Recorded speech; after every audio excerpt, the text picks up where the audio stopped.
I wanted to talk to you today about social interactions. And a lot of times on my channel here, you'll see me talk a lot about technology and how that has affected us, how it's duped us, how it continues to affect us.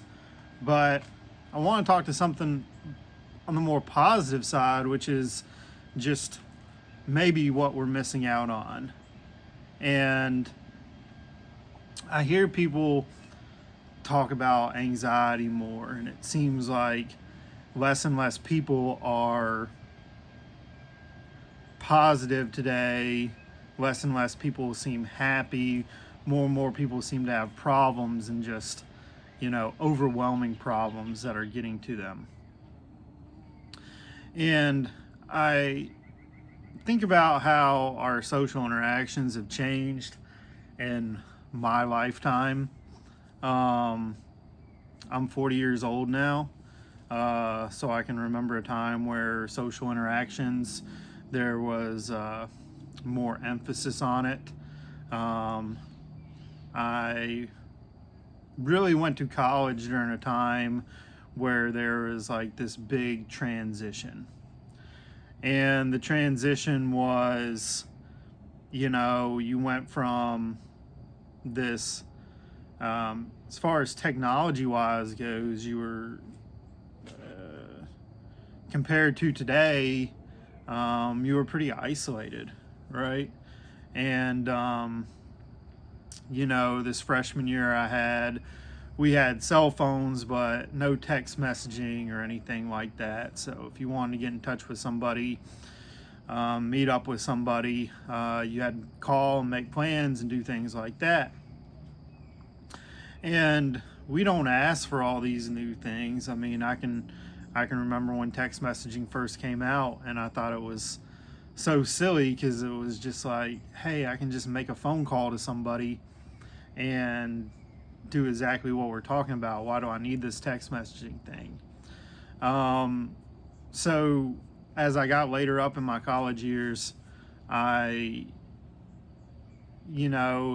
got to experience this thing called the BlackBerry and then the iPhone, and they made texting so much more regular, and I kind of resisted against it, not because I was just totally against it at the time. I just didn't have it and didn't see the need for it. And so throughout my college, I didn't have it, and I got along just fine. And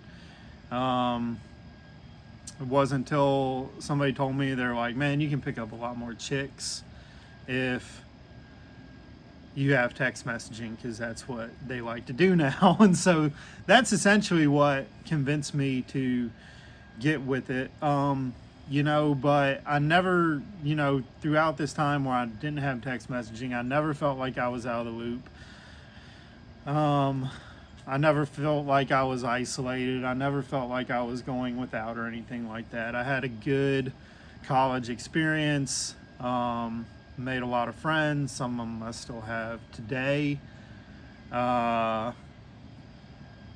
Went to social outings, went to, parties, and did the normal things that college people did back then. And, really, really enjoyed it. I remember me and my roommates, by that time, Facebook had came out and things like that. But if we wanted to have a party or something like that, we had to make flyers and go out and talk to people. I know this seems like really ancient now, but it gave you a chance to interact with people and get to know more people. And then text messaging got more prevalent, and these apps and social media became more prevalent, right? And you didn't go out to meet people as much, and sometimes people, people would add you online, and then you never ended up even meeting these people or anything like that. So that was a little bit different. I'm gonna fast forward a few years. after that. And I am a person in recovery, and my sobriety date is January 10th of 2017. And by this time, I would say, this is nearly 10 years ago now. And cell phones were more prevalent. Social media was more prevalent. Can't say that I had the best phone in the world. Can't say that I spent a ridiculous amount of time on it. But when I got sober, I was lucky enough to come into this recovery community. And there were a lot of people my age at the time. And we did a lot of things together. We'd go bowling together. We'd go out to restaurants together. We'd go to conventions together. We'd take road trips together. We went to football games and basketball games, and I got to experience so much. A lot of people that were going through something similar to what I was, and had similar goals to what I was trying to achieve at the time, coming together, and we really leaned on each other. And I can say, that was a huge benefit to my sobriety. And I don't know if I would have stuck around if it weren't for those people I met and these friends that I met and the experiences that I got to have. And and I think everything was working towards this. I don't want to blame everything on the pandemic itself, because I think we blame a lot on that. And sure, I mean, it did have a big effect on all of us. But I think there was a big shift during that time, and a shift that's never really turned back. And I see people coming into recovery today, and they don't get to experience what I did, where there's all these people and we hung out and we all knew each other. We all loved each other. We were all rooting for each other. We were all, spending a lot of time with each other. There was always something going on. And I feel, I feel fortunate that I got to experience that. But I also feel some sorrow for the new people coming in that don't get to experience that. Not just them, but just in our world as a whole, that we are missing out on these social interactions. And today it's instead of guys getting together and watching a football game together, going to a football game, and that still happens sometimes, but most of the time it's just everybody's just kind of text messaging, talking about the game or something like that. So we're not experiencing these social interactions like we once did. And I get it, people grow up, people get busy, but I still think there has to be some kind of emphasis on this. And if there's not this emphasis on this, if you're not experiencing this, then we miss out, and we know we're going to miss out. And then we get lonely, we get depressed, we get anxiety. These words we didn't hear a whole lot of 20 years ago, which are now just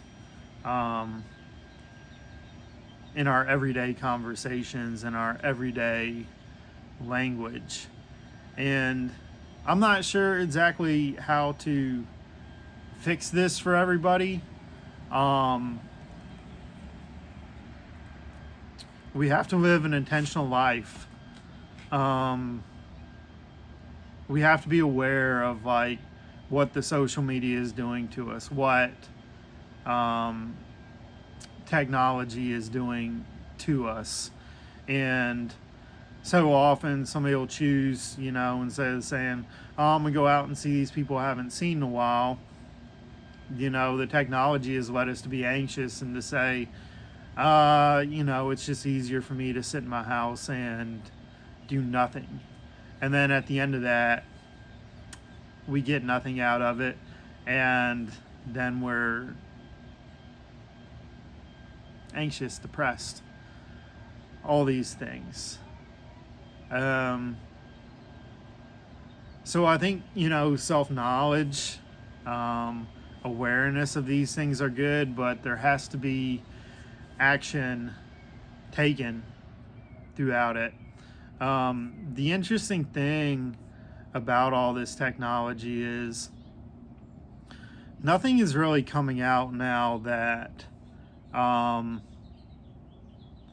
is new or innovative or anything like that. I can remember when I was younger, we had a lot more physical technology, right? So if there is a technology that came out, it wasn't cheap. You had to go to the store to get it. Sometimes you had to wait months and months and months. Sometimes you had to wait in line. Like video games have always been there throughout my lifetime, but when a new console came out, sometimes you had to wait a while.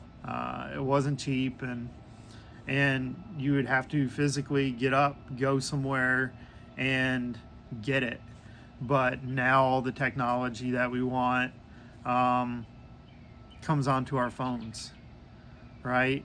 And it's not technology that we really ask for. It's technology that is just forced upon us, where one day we get on our social media apps, whether it be Instagram or Facebook, and something new has popped up. I can remember like 3 years ago, 4 years ago, when you got on to Facebook, you saw the stories of your friends, right? And you can see what they're up to or what they're doing. There was doom scrolling, things like that, but then they introduced these reels, and like no one asked for it, right? Nobody was like, what we want is more video content on our social media. If we want that, there's other platforms we can go to get this. And it was just put on there anyway, and I remember getting it and thinking like, this is a little bit too addictive. This is a time waster. So I went to remove it, and it was impossible to remove. They made it where you just can't take it off. And that was a big bummer to me. And it's like, how do we get out of this? If it's such a good feature, then why wouldn't they just make it optional to us?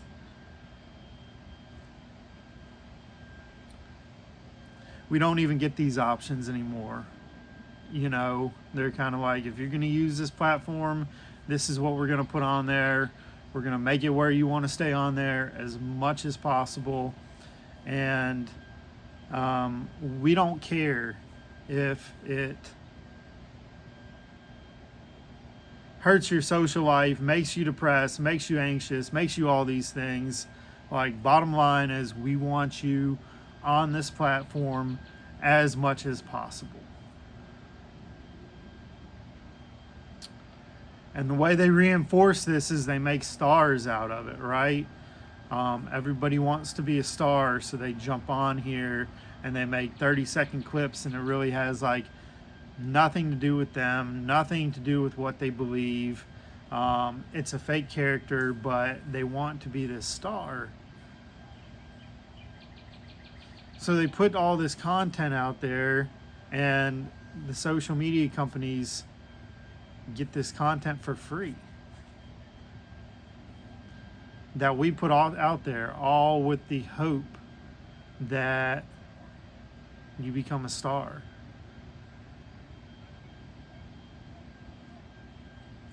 And it reinforces this, and it gives them new content, and we scroll through things mindlessly looking for that next dopamine hit, that next thing that's going to make us feel better. And the truth is, we're numb to so much of it that none of it will make us feel better.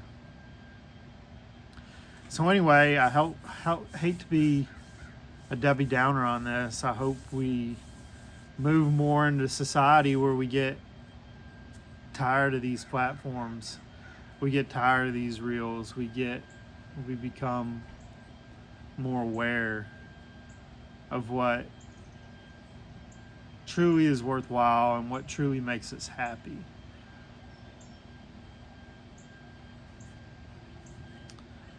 And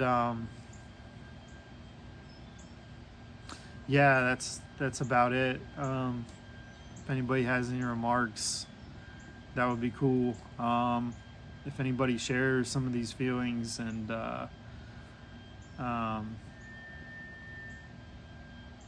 you'd like to interact or something like that, just let me know.